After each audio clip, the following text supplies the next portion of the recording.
Greetings, geeks. Welcome to episode 567. I am Rob Commander Taco Malda, and I am joined today in pretend low Earth orbit by Chris DeBona. Hi. And Rob Roseboom. Hello. How gents doing?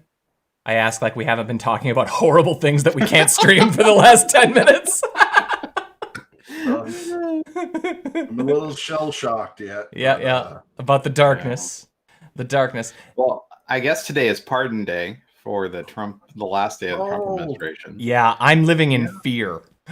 Oh, I can only imagine. Like he'll find like that German cannibal. He'll find a way of pardoning him. Right. Yep. You know. That all makes sense to me. That all makes total sense. No, I feel like today's the day where the GOP really puts out the olive branch. And they've been calling for unity for the last since the coup, since the failed coup, they've been calling for unity. And today's the day really that Trump is going to seal that by using his pardon powers in a way that brings the nation together. Yeah. Well, I'm trying to think of the most heinous, horrific serial killer who hasn't been put to death yet. Epstein didn't kill himself, man. Imagine him pardoning them. Oh man, imagine if he pardons Ghislaine Maxwell. Oh yeah. Oh my God. That would be. Who else? Can you imagine? That's just awful. So what went through my head is he's gonna pardon someone to mess with them, like some far left Democrat who he hates. He's gonna pardon them and say, "Well, I'm gonna pardon the crimes of my longtime enemy." Blah, right? And they're gonna be like, "Yeah, that's okay, thanks. Don't need that." And then he's going to pardon, of course, all his family. So. Or better yet, he says, we've been having a lot of discussions during my presidency, and I now consider them a friend, so I'm pardoning them. Forever ruining whatever juice they had in their community. Oh, right? Yeah. He is the troll president. Yeah, I don't think he's quite that clever, though. Yeah, if he was that clever, he would have 100% endorsed masks. During at the lead up to the maybe the second big spike, and just would have leaned in, and he basically would have got 5% of the undecideds out of the middle, and he would have won the election. Well, literally, he lost by the number of people he killed on the right wing. Yeah, no, seriously, I know. I did the numbers. It's like he literally killed off the people who could have put him in the office. It's like, okay, dude, that was your choice. Yep. Thanks. So the thing I was going to mention before we get into the stories, I was talking to my friend Tom, who listens to the podcast, the thing, and he was saying he gets great comfort from it because it sort of replaces not eavesdropping, but overhearing sort of humanity in, say, a restaurant, and people start talking about wacky stuff, and you're like, what are they talking about? So he really enjoys it. But the thing he told me about that I'm totally going to just say hi, Tom. He was doing kitchen cleaning and recycling, and he was listening to a corridor stream from the rotunda of the Capitol. Oh no! And he went and he put out his recycling. He came back, and coming from his speaker was USA, USA, USA. Right, so he ended up streaming the first 5 minutes of the invasion of the Capitol by these wacky right wing people. Nice. He's like, "What the hell is going on?" And then the stream got cut off. But yeah, wow, that's an amazing story. I wish he could, he should tell that story. I think Cliff Lampe is always the one that listens to us and he says he tries to talk. Because usually when he hears our voices, we can hear him. He should just join us. I told him that. Same thing with Tom. I think I put it on his calendar. I think he has a regular job, though, where he's educating the next generation. If he was on the West Coast, this happens before any education. This To be fair, I'm not sure how much education occurs during Cliff Lampe's classes to begin with, but it's not true. He's a good teacher. I've been in his classes before. What, Clampe? Yeah, I was I did a thing in his class, and his students seemed very nice. which of course makes me worry. It's like, college students shouldn't be nice; they should be reprobates, right? For sure. But whatever. For sure, I was. It's Okay. at nice schools, everyone is there to learn. Yeah. Well, that's the difference between high school and college. At least it was when I was a kid. When you were in college, you actually wanted to be there, so you tried. Yeah. Okay, let's see. We got a lot of stuff. We were just talking about Resident Alien. I have literally seen almost nothing about it, but it is the thing that Kathleen wants to watch the most, and I think it's like out in like a week or two. Yeah, it's soon. Yeah.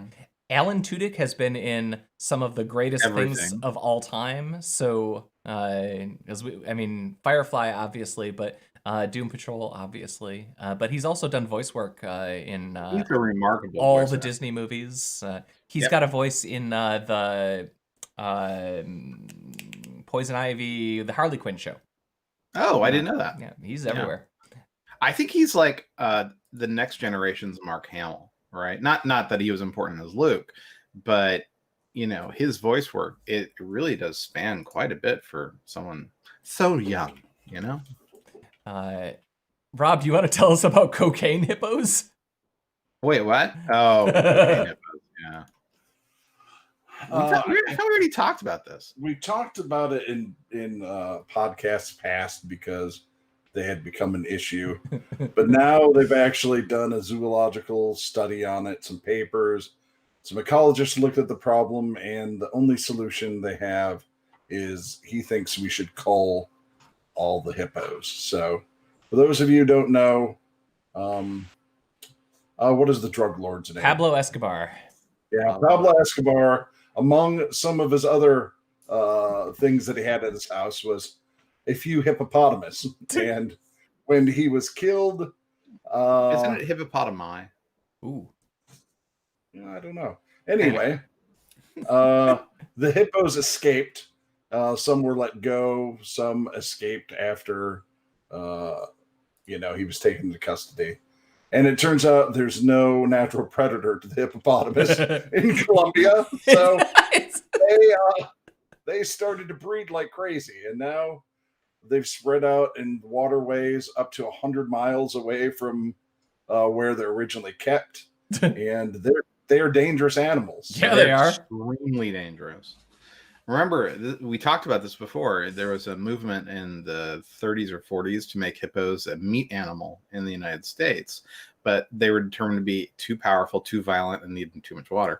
But yeah, no, bad news. Hippos are bad news. They're like zebras, in the zoo. You don't mess with them, I mean, you do, but only once. Only once. Mouth that opens up like 130 degrees, 18-inch tusks. Mm-hmm. Something that weighs a couple tons that will destroy a lot of stuff, including people. I mean, they're monster big, so. Okay. The rise of the fake commute. I actually read about this a while ago. It's exactly what you would think. Like a year ago, you would have between 10 minutes and an hour and 10 minutes at the beginning and end of your workday to contemplate the infinite. Sitting in your car or a train or walking, and that's gone now. I get it. So I wouldn't call it a fake commute. I'd call it transition time. Sure, but I mean that's not a good headline, Chris. Are you trying to make clickbait, or are you trying to be accurate? You're right. Yeah. I am failing as a clickbaiter. You guys know this as well as I do, but it is a constant knife in my stomach. Clickbait headlines, because of how hard we worked for like 10 years to defang clickbait headlines. Like how many headlines did I rewrite just to spoil the thing? Because I'm like, F this. I'm not gonna like make you read this dumb article to answer this dumb question. I hated it. Does this new treatment cure cancer? No. No, it doesn't. This story is a waste of your time. Why are you linking it? This celebrity who does a lot of voice work is now doing a thing. It's Alan Tudyk. It's always Alan Tudyk. So Parler. After getting, there are so many things that we haven't talked about with Parler. Like how it got crawled because it was it used sequential IDs and the deleted Parler items. parlays, deleted parlays, were simply hidden from the user interface. They were still in the data, and now there are terabyte-sized tarballs with 56 terabytes of information. With all of the information. But now, after all the shenanigans, the attempted civil war that may or may not continue tomorrow. That Tom listened to in real time. USA. In addition to all of that, they got kicked off of Amazon and apparently now are going to be hosted in Russia, which is just awesome on every conceivable level. Like, the last 5 years have really been a roller coaster, guys. Well, it's been really good for irony, right? So yeah. Well, sort of. I mean, we finally taken it from the clutches of Alanis Morissette and redefined it appropriately. But no, the Parler thing, though. I mean, there's so much to talk about. There's so much. I mean, first of all, the thought that they would need $250 million to host that site is ridiculous. And then people are like, you can't just stand up and say like Parler without. And I'm like, 56 terabytes? I could host that on my crappy cable modem. You could host that on your DSL, Robert Risman, on average. I mean, I don't recommend it. You wouldn't want to, but you could do this with, a solid MySQL server set, with a bunch of reads and a master, but not master. We don't say master anymore. But nope. Anyway, it's like, this isn't like super advanced computer science that you need a staff of 5,000 for, like Twitter. It's just junky conspiracy theorists flinging shitty memes at each other with Pepe on them. Anyway. Pretty much. Well, there's a lot of sharing of Newsmax links too, to be fair. Yeah, well, fair. And those are really long, dude. Yeah. And don't worry, the clickbait headline is definitely worth it. It's like an entire clickbait culture. It's like, well, but that's you the wouldn't thing. believe what Joe Biden did in October 27th of 1974. I tell you, man, I truly think that the clickbait headline might be the source, the root cause of the shenanigans that we are in today. Because the clickbait headline written to get you angry, what political party person said a horrible thing today, it reinforces your pre-existing anger, and it doesn't even matter if it's true or not. It just reinforces your anger. I think that's it. It is for sure part of the rage mechanism that we figured out works super good if you want eyeballs on something. Okay, so I'm pretty lefty, right? One of the things that I have in the back of my head about how the left interacts with the right-leaning, the right wing, or even with each other when they're feeding on themselves, is instead of doing clickbait, they'll do paragraph-long compound questions, thinking they're going to snow you over with these ridiculous clauses and if-then statements within the question. And I just want to say to them, it's like, this is why you're getting beat. It's like no one's standing by for your 110th word. Explaining to someone in a page-long written form about why they're not logical is not going to make them logical. Well, and worse than that, they're doing it often on Twitter, where you're actually limited to a short paragraph at best. Well, actually, it's funny because we're talking about this Parler article. There was a very long, 120 thread, Twitter thing long, thing about how it got started, about how the guy married a Russian woman, how, there's probably Russian money in it. And it's actually a really good article that if it was in article form would have been great. And of course, then you have all the jerks who are like, thread reader, unroll. And I'm like, ugh, you people, and anyway, I guess what I'm saying is the story about Parler, it triggers everything about our career. It's all of it. It's all of it. It's bad hosting. It's paying too much for cloud services. It's using a cloud service that also has 8chan and 8kun and these other wackadoo sites. I got to tell you though, as much as we tried over the years, we were never able to, get a civil war. And Parler, Well, man, they're close. A revolution in software development, though, Mr. Mullen. We have to take some credit. A Revolution OS. Yes, exactly. But no, it's such a good. You should read the dumb Twitter thread about it. I've been reading about it for weeks since this happened. It's so fun. The main thing to me is, and this always is the case, I am always kind of stunned at the amount of hardware that is used now for these systems. 500 cores. Like, I had 4. Well, even at its height, /.FreshMe, SourceForge, it was what, 2 racks? 2 44U racks with mostly 2U machines on it and a couple of 4U machines. Like, yeah, you could do that in one 64 core Epic machine with for sure. PCIe 4 with 128 lanes. It's like, for sure. I gotta wonder. Honestly, I work for a cloud provider, and I know how people use that stuff, and they do use the hell out of it. But I'm like, what is going on? Well, computer science wise here.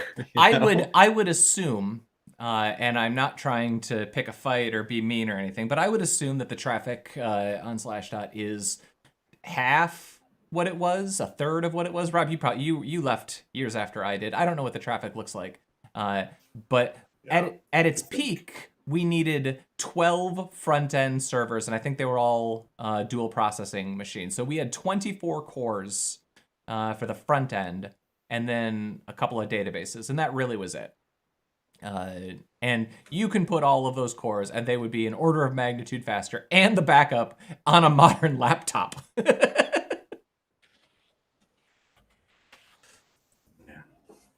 Let's see. The Museum of London. You say it jokingly, but this machine has 10 cores in it, 20 hyper-threaded if you want to go there. Yeah. My laptop has 8 with 16. It's like, it's so much power. Yeah. I feel guilty. And the power efficiencies and all of that. I mean, and then you look at something like the M1 Mac chips, and like that they consume 10% of the power and still have roughly the same.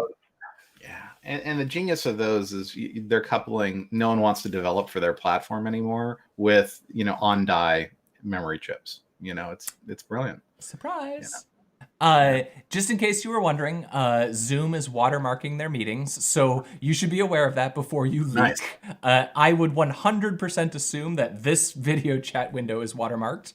But you're not using Zoom though. You're using. I would 100% assume that this window that I'm looking at right now is being watermarked. But it's just weird that people don't think about that anymore. I should find it. There was there's speedrunning videos where the watermarks change, and so that's one of the ways that you can see when speedrunners are editing together multiple legs of different journeys, because the watermark changes. I always like that sort of thing.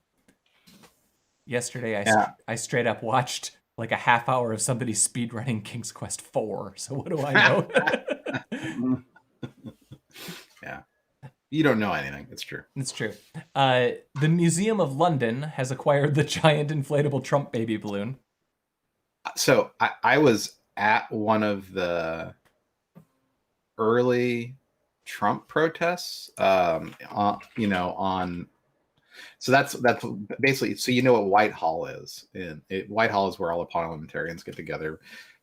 It's like their office building, right? It's where the big horses are that people try to look at. But yeah, I was there for a meeting, and there was this enormous anti-Trump protest. It was probably around one of his Muslim bans, right? Did you wear a pink hat? No, but I got some pictures. It was really cool. Because I got to tell you, no one protests like the British people do.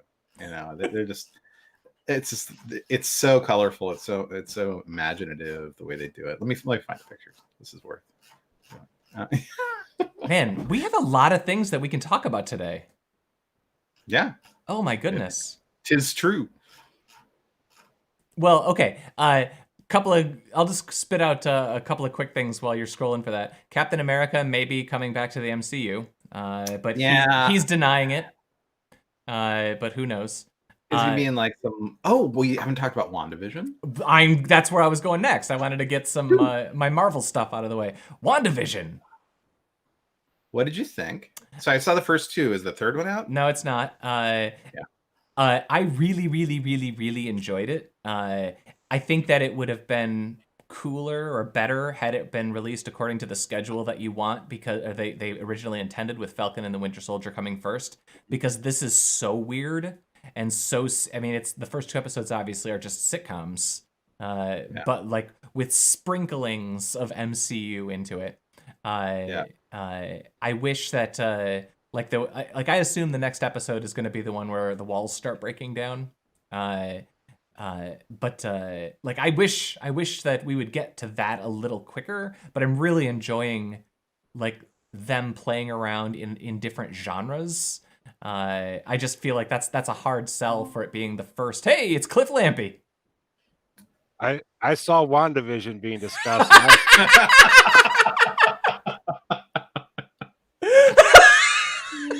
That's great. I got stuff to say and think. Bring it. I loved it, man. Yeah, me too. Thought a great episode, and it partially because it's so different from everything else the MCU has been doing. Like really just subtle, I thought, and I don't know. First time caller, long time listener, guys. Love the I like that you didn't dial in when we were talking about your abilities as a teacher, but you did dial in when we started talking about WandaVision. I'm there. In. Paul Bettany, sign me up. Well, that's the thing. Paul Bettany, I've always so charming. I love that guy. Like, and just the little Easter eggs throughout it, and kind of the subtle tone. Good job, Marv. If this is what I can expect from their Disney Plus takings, I'm in. Yeah.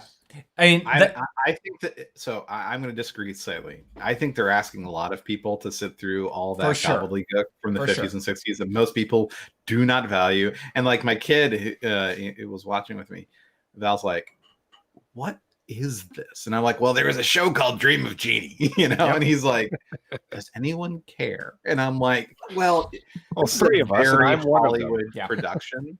And I said, so you just have to suffer through the stuff you don't know about. We're going to get to some stuff in the 80s and 90s that'll resonate a little better. And at the end of each one, they're going to throw in a little thing that's going to be a little dark, a little like, oh, that's where this is going. Yeah. And that's what's going to happen for 8 episodes. And he's like, okay, I'm going to go back to YouTube. But yeah.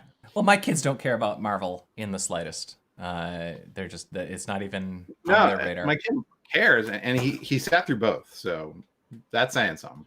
But yeah, it was something. Yeah, I think that Falcon and the Winter Soldier would have been an easier transition for a mainstream audience. I think that this is the weird, edgy stuff. Good.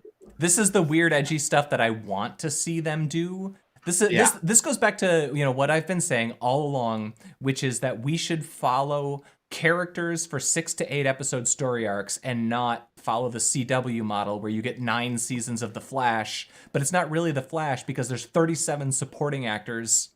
So you're just watching all of these supporting characters, and The Flash is sometimes the B plot. This is what I want. If they just stuck with the core 4 or 5 in The Flash, but there's so many people. It's like I stopped like season 4 or something. I went back to it in like season 8. I was like, who are these people? I don't mind the people in The Flash. I mind the teen drama elements of it, right? Like I want a superhero show, not a soap opera. Like I could care less about your marriage. I barely care about my marriage, much less Flash's marriage. And yet, WandaVision opinions on the marriage between 2 superheroes. But it's about them being in this weird place. It's not about their relationship. Their relationship is, it's just built in. It's not the story, I guess. Well, maybe what y'all need is more Falcon and Winter Soldier, where people have no powers. And I think the Winter Soldier, his superpower is he forgot about a lot of stuff for decades. He's got a metal arm, right? That's not a power. That's a battery.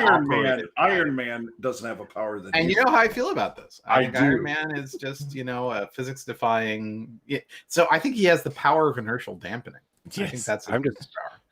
I'm just looking forward to deviant art going in on full homoerotic, like Winter Soldier, like artwork, man. That's going to be it's made for the shippers. Creative flourish.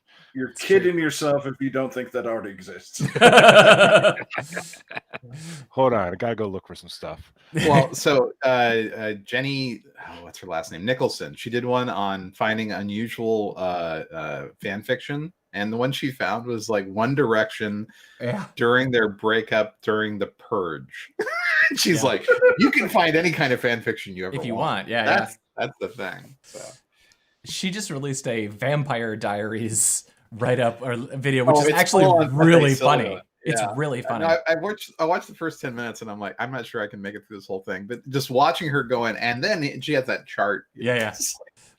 Well, what killed me about that is she talks about how she was sick and delirious when she first watched it, like back when it originally aired, and so every commercial break, because she was watching it streaming on the CW app or whatever, every commercial break was an ad for China Beach. And so throughout the entire video, every single scene that's a commercial cliffhanger, it leads into the first 5 seconds of the China Beach commercial. And it is so funny. By the end, I was dying. We have a ton of space news, too. Virgin got some satellites in orbit. Finally. Really? Mm-hmm. Like real satellites? I think they might be little ones, but they got some stuff That's up there. still real. Sure.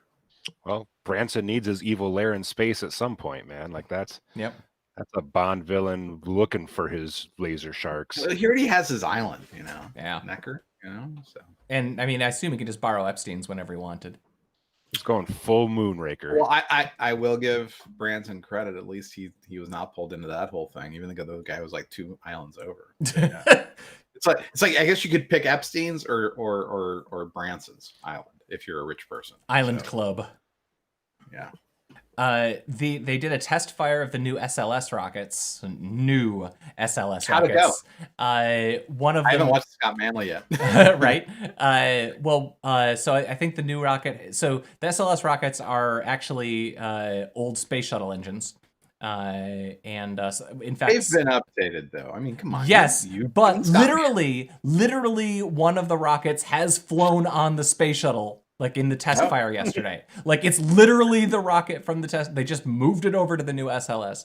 Well, you got it in the back, Sure, but it was supposed to burn for like 8 minutes. They had to cut it after like 85 seconds or something. Something went wrong. Hopefully, we'll find out today what it was. But I hate to say it, but the SLS stuff, it just, I mean, maybe it'll matter, but it's just a port project at this point, and it makes me sad. Also, Neil Armstrong's boot print on the moon is now protected by U.S. law, which makes me wonder, is that boot print that we've seen the photo of still there? Because did not they launch a rocket literally right above it? And I feel like if you're going to launch a rocket right next to a bunch of loose regolith, you're gonna blow. They went around. They moved around quite a bit. So if you say, "Hey, we're protecting a boot print on was it Mare Librium? Which mare were they on?" Let me go check the sound stage and see if it's still there. Ever since you guys are assuming that we actually landed on the moon. So do you want to join my Parler group and talk about it? I do. So yeah, there would have been some debris from the takeoff, but not a ton, So I'd imagine it's still possible that it's there. There's still if tracks it hasn't been and like stuff. smooshed by micrometeorites or whatever. So I like to think about maybe sometime in the future a Chinese rover or something goes and runs over the boot print, wiping it off the moon, and a war starts. Like I wonder if this is just a prelude to a war of some type. I mean, did everybody watch Space Force? Yep. The Steve Carell thing? I did. It reminds me of the last episode of that, right? Yes. Yep. That's exactly what's going to happen. I didn't watch it. Yeah, I'm assuming you made the right choice. You made the right choice. Really? It was not good, even with the people they had on it, which are good. No, they need to decide what show they're gonna make. Yeah, they don't know. Right now, they've got about two for sure, maybe 3 different shows. Right. All trying to be one show.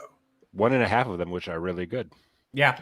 Do they have one that's set in like Dream of Genie time and then like No, not quite. Tickle, tickle, tickle, tickle, bink. Bink, bink, bink. Yeah. I loved that. I loved WandaVision. I'm so excited to have that with us for the next few weeks. It ain't no Baby Yoda, but it's nice to I'm see. gonna watch it, but I'm not sure about it yet. Oh, I collected the And the thing books is, in the I- 80s, man. Yeah. The Wanda and Vision books Mhm. where they were a married couple living in the suburbs. Like, Yeah. have you read the Tom King Vision run right now? I haven't. No. Good. No, I haven't, but I actually intentionally have been avoiding it because my understanding is that this leans on that. And I don't want spoilers. And I already got one spoiler for next week, which Kathleen tells me is not a spoiler. But I won't say it. But I was pretty mad. Your wife gave you a spoiler? No, I was gonna Google say, Like a you need a- personal thing, you know. you need a Google safe gave space me a to go? spoiler.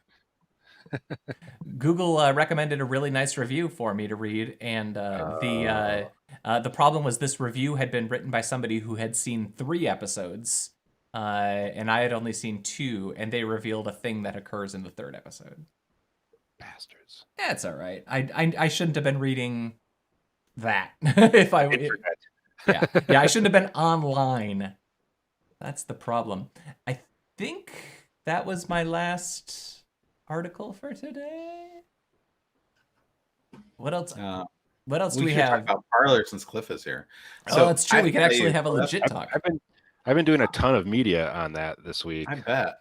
Like, for sometimes example, that wonder- time you were on Geeks in Space talking about Parler. There's this dark side of me that wonders if Q came out of one of your classes as a final project, and you're just like, oh no, and I'd be so happy. I wouldn't be like, oh no. I wouldn't be like that. Like, oh my God, I've let the demon out, and now no. I'd be like, yes. Would you? No. I can't see you reveling in that level of chaos. No, QAnon's a little crazy. That level of accomplishment, in getting a meme out there like that. But yeah. Yeah, QAnon's a little crazy even for me. I mean, it's interesting. The Parler thing moving is really interesting. Somebody asked me yesterday if I think that's going to save Parler, and I don't think so. Right? Like they just took a punch in the gut right at that growth curve that's super essential, and they just got interrupted. Right? Like everybody's split for other platforms as soon as they were taken down. So, I think it's all going to depend on where Trump lands. Like that's what it's going to depend on. Yeah. Yeah, I mean, if Trump goes there, and if a few, really, I think what what would kill it, and this is the thing that kills me, if there were 10 people in this country who just the right 10 people who just raised their hands and said, "Hey guys, stop it," it all would end.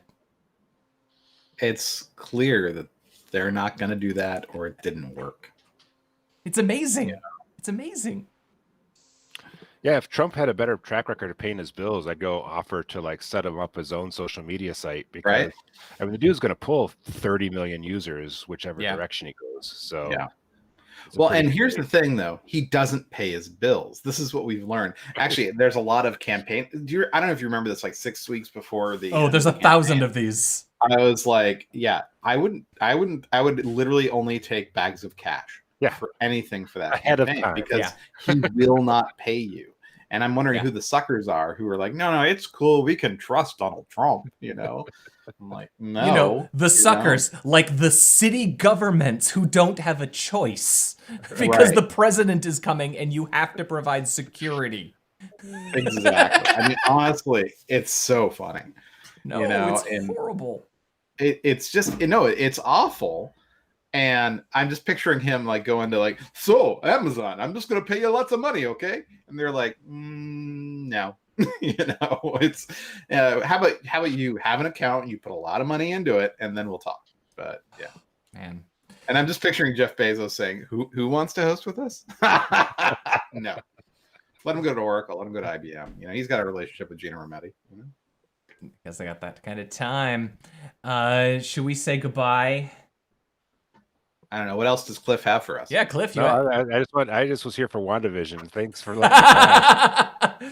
What's the next show that's coming up after WandaVision? Is it Falcon and Winter Soldier now? Is it boring and boring? Well, Falcon and Winter Soldier and Loki, I think, are both in production. I'm looking forward to Loki. I admit. I am a little bored just thinking about Falcon and Winter Soldier. So. It totally depends on how they do it, right? Like Yep. I want it to be like a buddy cop, but with superheroes. Yeah, right. Like, and every once in a while, Thaddeus Ross comes in and tries to take their badge for they're busting each outside the other's lines. balls a little bit in Civil War, and that was a fun dynamic. And I think those guys have good chemistry together. And so, like, I could see like I want to see a Starsky and Hutch or who's going to be the Joe Pesci for that? Like they play tricks on him, put refrigerator magnets on his arms so it doesn't work right. Stuff like that. Yeah. I just watched Beverly Hills Cop. I've gone on a huge Eddie Murphy binge. I would very much like to see, like, there's the sequence where he puts the banana in the exhaust pipe and he just messes with the cops. I would very much like to see, screwing with the cop energy on a TV show. That would be funny. Yeah, I guess it comes down to who's the comic relief that they pair up with the boring and the boring. And that could be something. I like Colin, what's his name? The Winter Soldier Lefty or something. I don't know. It's like, it's got to be like some nickname jokes going on. If they figure out how to make it fun, Pikes as their captain. if they figure out if they can find their funny zone, their fun zone, I think this show is going to be really good. I'm with you though. I'm afraid that it's going to be kind of like Discovery, where every episode is kind of two separate stories that are only loosely connected to each other and only by a MacGuffin getting handed off at like the 40-minute mark. And I don't want that. I'd imagine the actor who played Saru probably played some role in the MCU though, because he's so flexible and skinny, and they can put lots of crap on him. So I bet you he was like one of the Thanos. He'd make a good Plastic Man. Ooh. Oh, here we go. You're triggering me, Mr. Roseboom. Here, it's gonna happen. Killing me. I would love to see Plastic Man done in film. That would be fantastic. So we've had this discussion without you a number of times, Cliff, but what is your opinion on the Fantastic Four and the MCU? I hope somebody eventually gets the Fantastic Four who actually likes the Fantastic Four, right? Like, I hope there's a director-producer combo who get it, who actually have read a book or care about those characters in some way. I mean, I didn't mind the first movie with Jessica Alba back in the day. Like, it's garbage and pop sugar, but it's fine, right? The last one was just so bad. Embarrassing. Well, there's some interesting stories that could be told in there, especially with the Thing, right? Because he's in constant misery that he's this creature now, right? So there's a lot of angst, a lot of anger behind that hero that you could tap into and tell a pretty decent story, I imagine, but it won't ever happen. So there's just such great villains in the Fantastic Four too, in a way, but they're hard storytelling villains, right? Like Dr. Doom and Galactus and Mole Man are all like Mole Man. Was he the very first issue? Yeah. I'm sorry. When you start stretching out, it's over. Yeah, you cannot do a movie that makes anything but a joke. I think that you can do I think there's a way to do a Plastic Man, to do a Mr. Fantastic. I think that there's a way to do that where, like, but that you're right. That's the line, because you go one click too far and you're stupid. So the way that you got to do it is you gotta put limits on his powers that still make him fantastic, but don't make him overpowered, and then let him lean into the science end. He can be, more of a, the Tony Stark with this other thing, not because the powers that he uses in the comic books with his stretchiness are kind of stupid. Well, I mean, they really just need to go Ultimate Fantastic Four, right? Like, that was a pretty good couple first books. And they treated his powers, I think, in a way that was like, oh, okay, that makes sense that guy is a badass. The other thing is that they've got the issue of who's going to be the next science hero for the MCU, and they've kind of got, because it was Stark dead, so they got Shuri, and they got Riri. Who? Iron Heart. Yeah.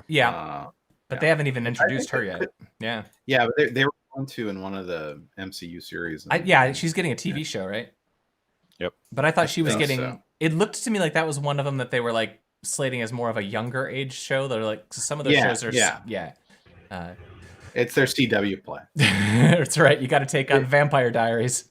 I don't know though. I mean, I liked the comics. So. They lightweight introduced Amadeus Cho already too. Yeah. Because his mom appeared in Age of Ultron. Oh yeah.